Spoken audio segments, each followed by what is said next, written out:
This is the Professional Hypnotherapist Podcast, session number 0010.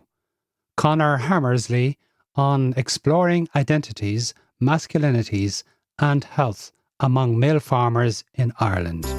Welcome to the Professional Hypnotherapist Podcast, a production of the European Association of Professional Hypnotherapists. That's EAPH.IE.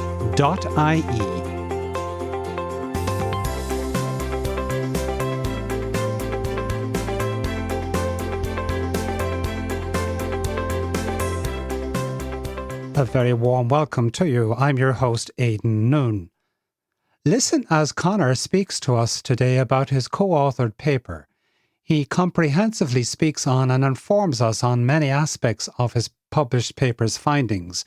For example, the need for farmers to contest more restrictive farming masculinities and notions of the good farmer, and to address their resistant behaviour to prioritising their own health need. When anyone reaches out and starts a conversation, they are demonstrating strength, resilience, and determination, and definitely not weakness. All of this and more on today's podcast edition. Conor Hammersley, you are a Teagasc Walsh PhD scholar at the Institute of Technology in Carlow, and you are the lead author of an academic paper entitled, "That's Me, I Am the Farmer of the Land, Exploring Identities, Masculinities, and Health Among Male Farmers in Ireland." Now, the paper you are lead author was first published in August of this year in the American Journal of Men's Health, and was conducted by a collaborative group from Teagasc, the National Centre for Men's Health, at the Institute of Technology Carlow, and the Centre for Health Behaviour Research at the Waterford Institute of Technology. And Conor, congratulations on the paper. Thanks a million, Aidan. It's great to be on the podcast, and thanks for having me. What did you set out to achieve when you were embarking on your research? Well, I suppose the context of my work and the context of that paper is that farmers in Ireland demonstrate some of the highest levels of adverse health outcomes relative to other occupations, particularly in relation to heart disease, cancers, and mental health. And often don't present with health concerns until issues have reached crisis point, if they do present at all. And what our study looked to do was to look at the more social and cultural context that can reduce farmers' adaptive capacity to engage with these issues more appropriately. And I suppose what we found was, broadly what we found was that farmers' commitment, to particular masculine identity that's rooted in representations, in social representations in rural communities, which on the surface was demonstrated through projecting themselves as strong men, not seen to be weak or vulnerable, and suppressing emotions, and then ultimately suppressing help-seeking behaviour. And ultimately then many problems go unaddressed, fester, and can amplify over time. So in the broadest context, farmers are too highly represented in adverse health statistics nationally, and there's a big gap in farmers presenting with health issues and engaging in help-seeking behaviour. And we seek to kind of address the kind of normative behaviour that's facilitating that kind of lack of engagement with their own health. Mm-hmm. Very interesting. Now, there were a number of, the actual paper is very, very comprehensive, and jumped out at me was certain phrases, and for example, prioritising farm work over self-care. That was one of them.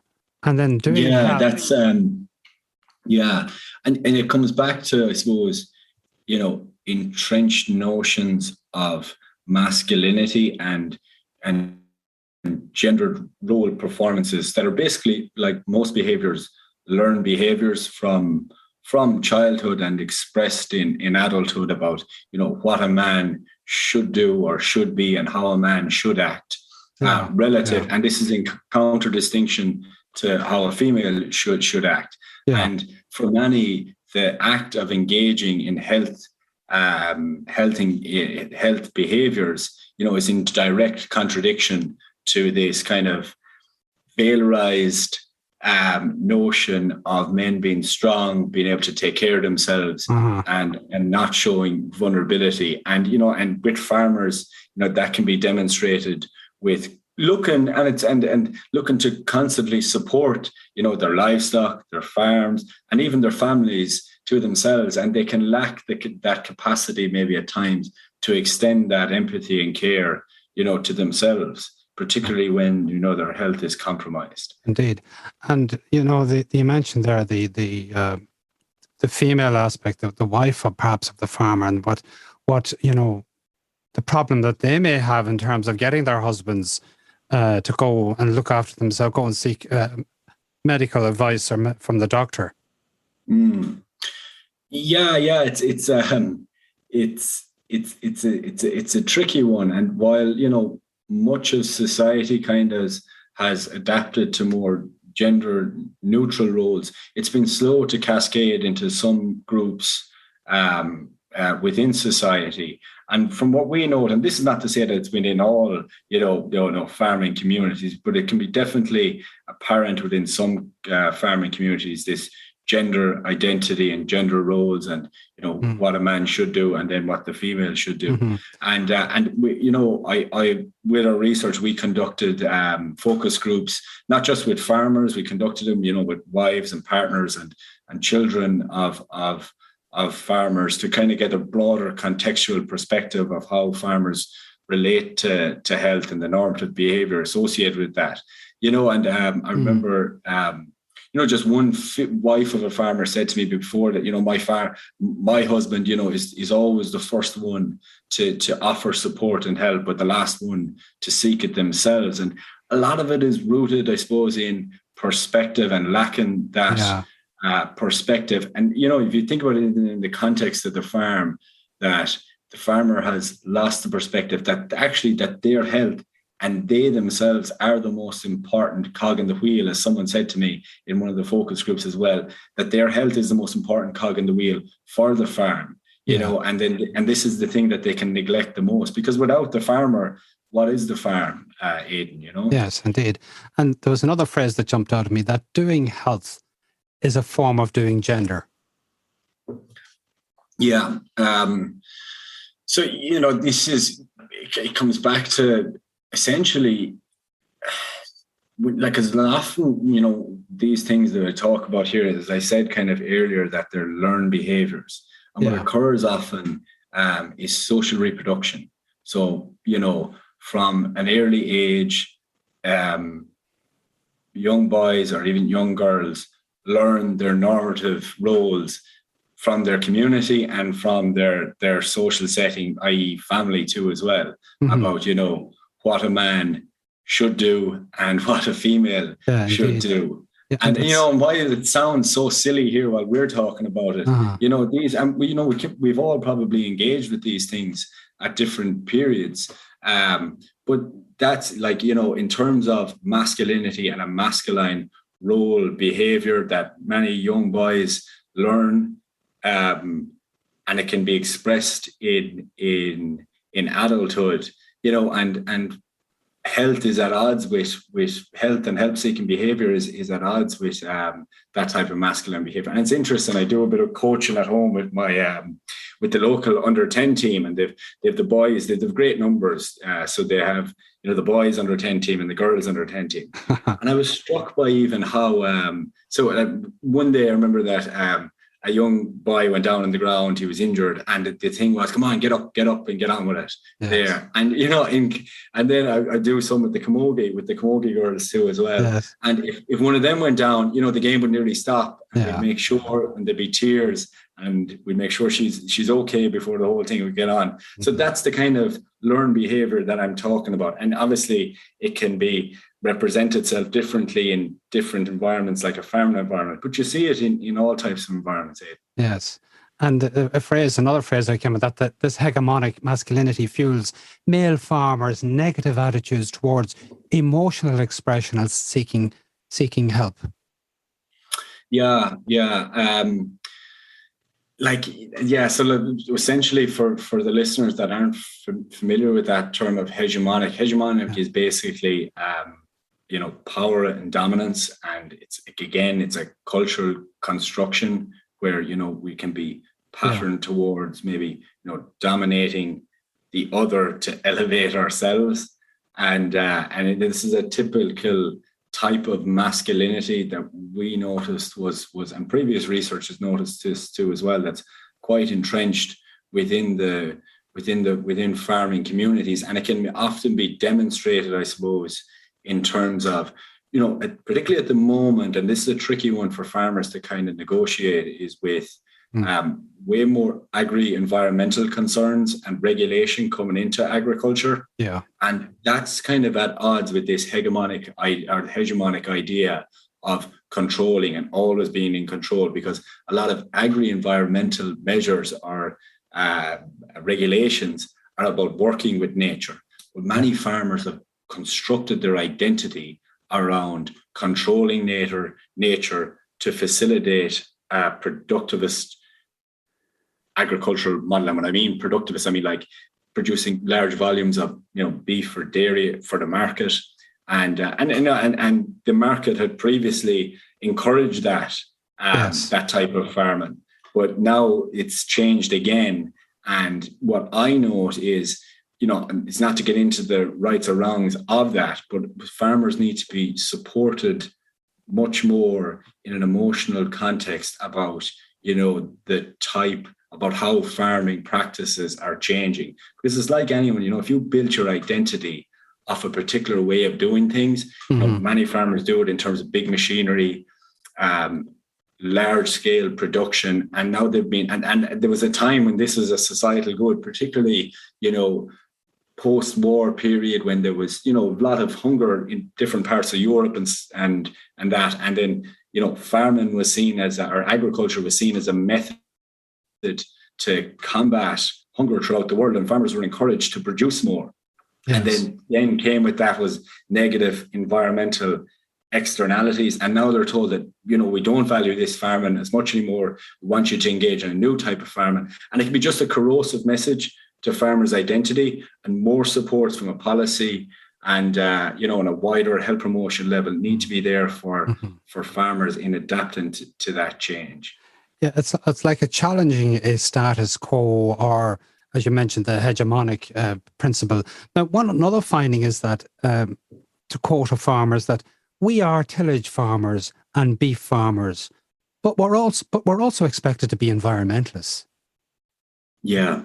Now go ahead. It kind of comes back to this concept that's borne out in other European literature, this concept of the good farmer, and what is a good farmer in a rural community? How do other farmers, when they're meeting and they're chatting, what do they perceive a good farmer to be, within their community? Well, that's a subjective thing, isn't it? It is a subjective thing. Yeah. But cultural norms develop upon that, and people's status within that group people kind of merge from that as being this, good farmer. And largely a lot of this is rooted, in symbolic demonstrations of self-reliance, combating adversity and suppressing emotions, and broadly this good farmer term, it seeks to kind of capture sets of behaviors and attitudes adopted, resisted, or rejected by farmers, in attaining cultural capital. And much of it's attained through symbolic means, visible in conventional farming cultures, like through large scale operations around, livestock, machinery and stuff like that. So this intensification of farm practices became embedded in farming culture. And then, you have the European Union reforms, which started to come in the early 1990s, and it prompted environmental concerns at a wider level, so it contested this kind of notion of what certain farmers had perceived to be, a valorized method of farming. Just the thing I'd note on that is, while some farmers willingly accepted these changes, others resisted, and tensions emerged then kind of between the farmer and contemporary society. The new role expected of farmers was to kind of be custodians of the natural landscape, which was a significant departure from the kind of historically, symbolically expressive methods that once gained, social status and recognition by standards of of, this good farmer model. Indeed. So what we charted the whole emotional part of what farmers' expectations think that they should be, and then that's further compounded by an outside force of, let's say, EU regulations and farming policies. Would that be correct in saying that? Yeah, that's essentially it, and resistance to these, new agri-environmental measures associated with, as I said, this concept of the good farmer, the strong links to what we talked about already, the construction of masculinity in farming. So, for instance, as I said, we talked about hegemonic masculinity being predicated on control and dominance, but now farmers are being kind of dominated or controlled by a force that's outside of themselves. And societal concerns at a broader level too have kind of challenged farmers, in maybe in social media and other media platforms. Farmers can be viewed as, polluters or, harmful to animal welfare. And that's in direct contradiction to what they perceive themselves as, So you have these tensions persistent there then between traditional and contemporary kind of constructions of farming masculinity against a backdrop of significant shifts in agricultural policy. So when you take that all in together, you can kind of see, this kind of complex environment that the farmer can operate in. Mm-hmm. And, they can really feel marginalized. And I think we need to show much more empathy towards the farmer to try and work with them in creating, agri-environmental change, as opposed to stigmatizing farmers. It's almost as if, Conor, they're expected to be all things to everybody. That's exactly it. And then the other side of the thing is then, they have the regulations they need to support for the market. Ireland, exports much of its agricultural produce here. And, so farmers can be at the mercy on one side of the market and providing for the market, but then also at the mercy then of agri-environmental regulations to receive, their subsidy payments that they would get from Europe in accordance with agri-environmental measures. And often those things, while, they're trying to reduce this gap, but they can be at odds with each other in terms of the market being very productivist orientated and then European regulations being very, environmentally orientated. Uh-huh. So, and the farmer can be caught in the middle in this kind of tug of war and just needs much more support on a practical sense in adapting to these changes, but also, in a more emotional and mental support in regards to the stress that's involved in this new type of farm. Because also with these kind of subsidy payments that are going, there's much more paperwork involved with farming now, and much more kind of tech savvy work involved in farming, which is kind of adrift to traditional notions of the farmer as being, farming being, labor intensive. And if you worked hard, you would have got your farm work done. But now, it needs much more paperwork that comes with regulation. And, and that can be quite challenging for many farmers. Uh-huh. And to quote one of the male farmers, he said that, I would say the old perception of we are hardy and we are men and we are okay, we don't have problems.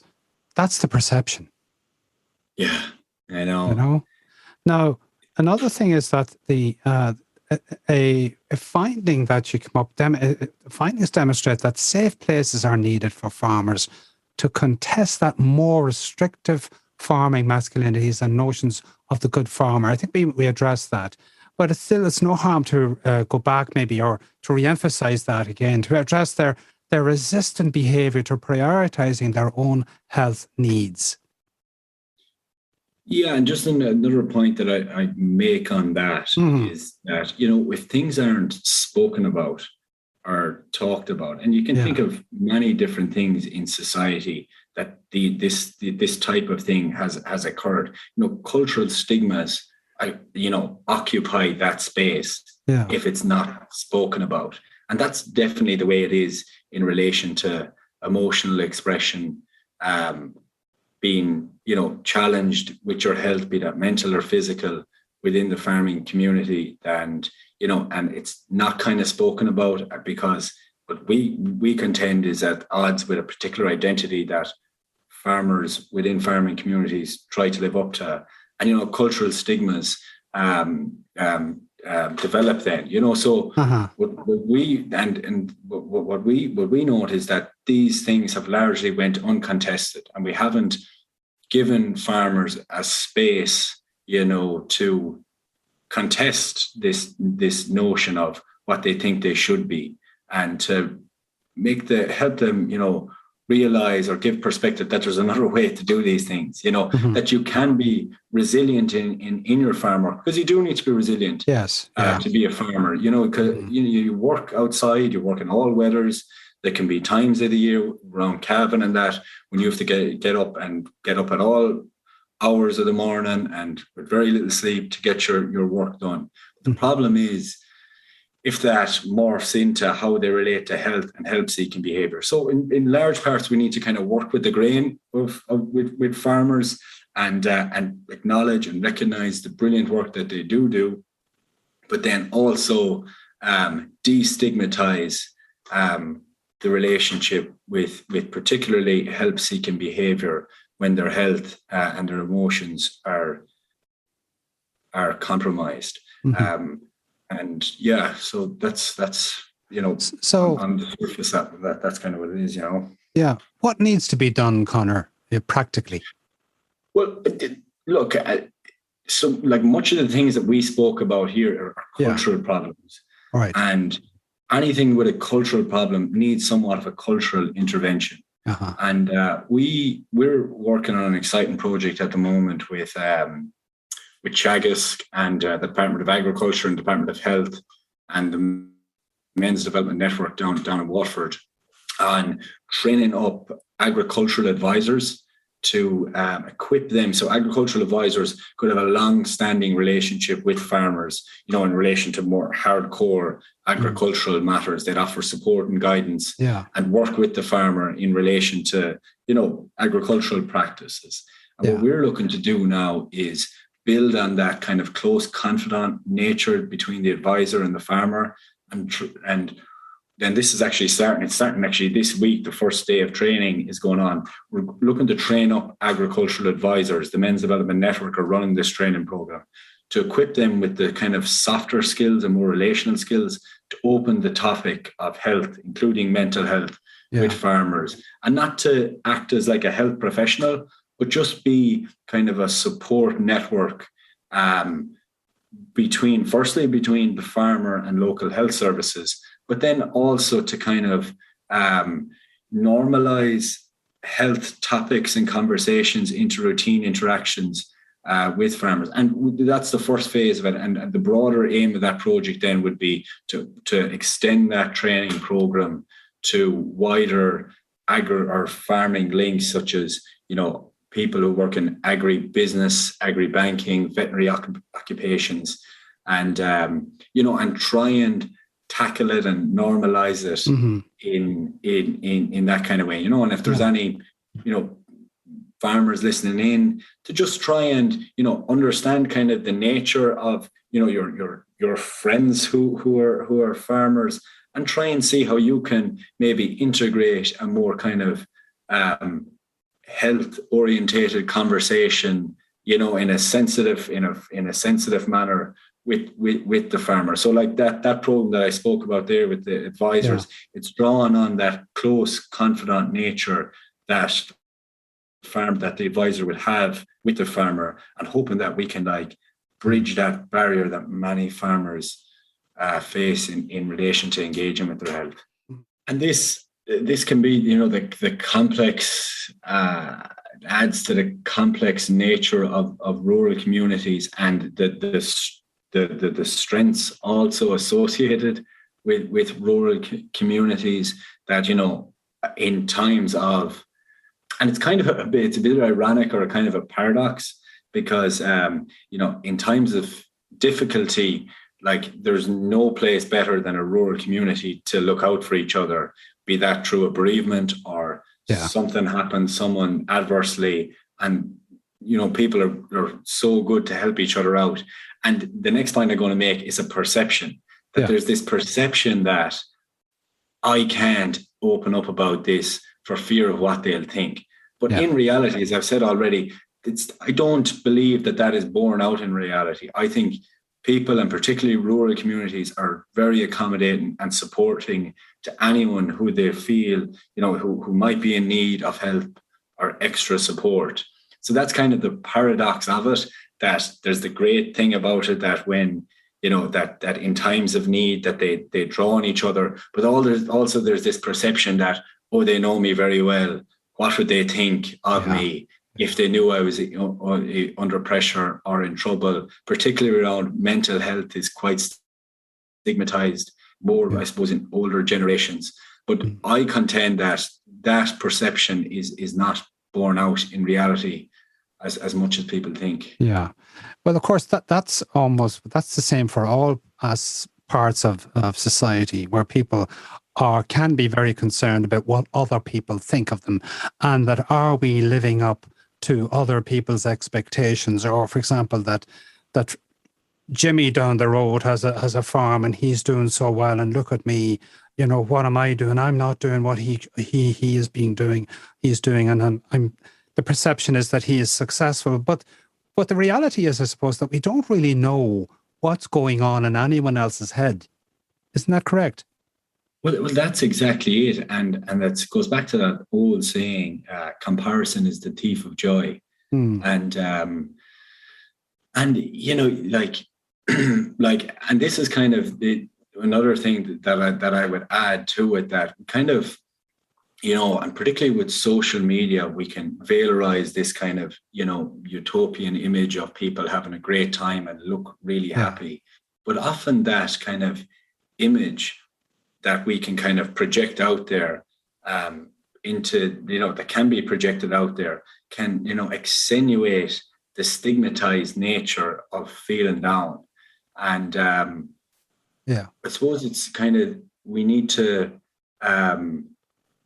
reshape the pursuit, to just be human, and being human it comes with as you know more than anyone, Aidan, it comes with varying types of, emotions and swings and roundabouts in mood, and to not see them as like weakness or stigmatized, and to just see them as normative human behavior, and address them appropriately, as opposed to kind of hiding from them. And I remember chatting to particularly older farmers in the 60 to 70 age bracket, around this topic of admitting if there's something getting on top of you. And many farmers reflected it was like admitting that they were a failure.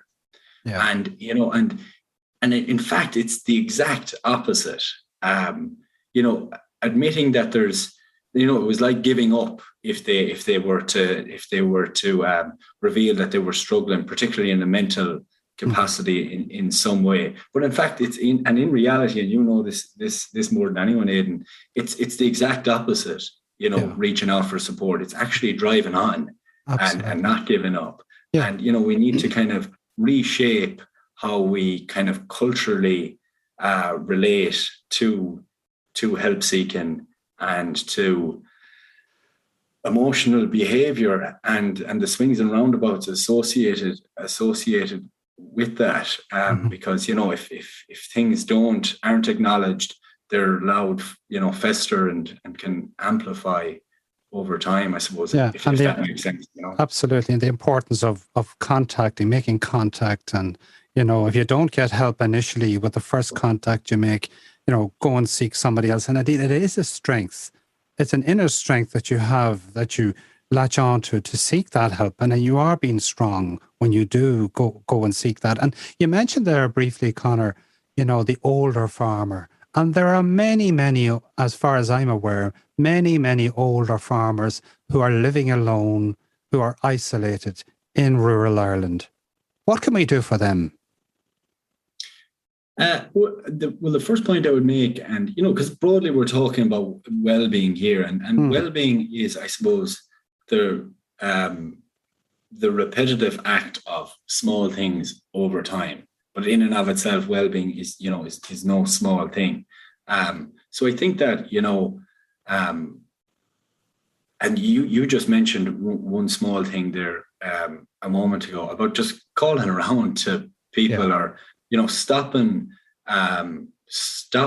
up and asking someone how they're doing. Particularly if they do come from a more removed demographic within society, geographically or occupationally, that they may not, engage in with that many people on a day-to-day basis, and just stop up and ask him, how are you doing? And generally, from my experience with chatting to the farmers, the type of farmers that we talked about, that you mentioned there, that I never came away from a discussion group or an interview thinking that, God, they didn't engage in that, or that was a very tricky thing, or I felt really uncomfortable there in that. I always found that kind of, if you showed empathy towards them and you were willing to listen to them, they were more than happy to engage in any of the topics, and they'll engage in their own way with it. And the last thing you want to do is kind of, if someone does, open up, a particular topic to you that's of a sensitive type of nature, it's not that you need to have all the answers, but just to show empathy and listen to them and let them know that you're there for them. And then, I think, if you can come at the end of the conversation to a little action that the two, that this might be a good place to go to in relation to talk about this a bit more, would be a very constructive engagement in relation to how, in relation to supporting people that might be a small bit more marginalized. Mm-hmm. I know you've been speaking there for quite some time, but finally, Conor, what would the final message you'd like to get out there, send out there today? The final message, I suppose, I'd like to get out is that that any of these things that that we've discussed today, and often farmers can work in isolation, and they might perceive that their issues that they're facing that are of an isolated nature too as well, that they're the ones who experience them. But all these things are just universal things that many people in many parts of society deal with. And as we kind of said earlier on, that seeking help, it couldn't be further removed from giving up. Seeking help is an act of driving on, and that that farmers are and even just acknowledging it, or just by mentioning them by their occupation alone, doesn't do them justice, because they're family members, they're community members, they're parts of community and rural organizations such as GA clubs, tidy towns, and other rural community initiatives. So they have so much to offer to people within society, and so many people care for them and are there to help them, and they shouldn't be afraid to engage in that support network that's around them. And for the wider rural community and people who would engage in more rural men, I would suggest, as I said earlier on, don't be afraid to just ask the question about how are you, and take it from there. And it's not that you need to have all the answers, but you just need to listen and engage, and just tell them that you're there for them if they open up in relation to a sensitive matter. Conor Hammersley, thank you so much. Thanks a million, Aidan. You have been listening to the Professional Hypnotherapist podcast. Please stop everything now and start exploring to find the right solutions for you at eaph.ie. You know you want to make positive, beneficial change in your life, and yet you may not have the know-how. Discover how you too now can begin to harness the power of your mind to start that change process and begin to reap the benefits through ethical hypnotherapy.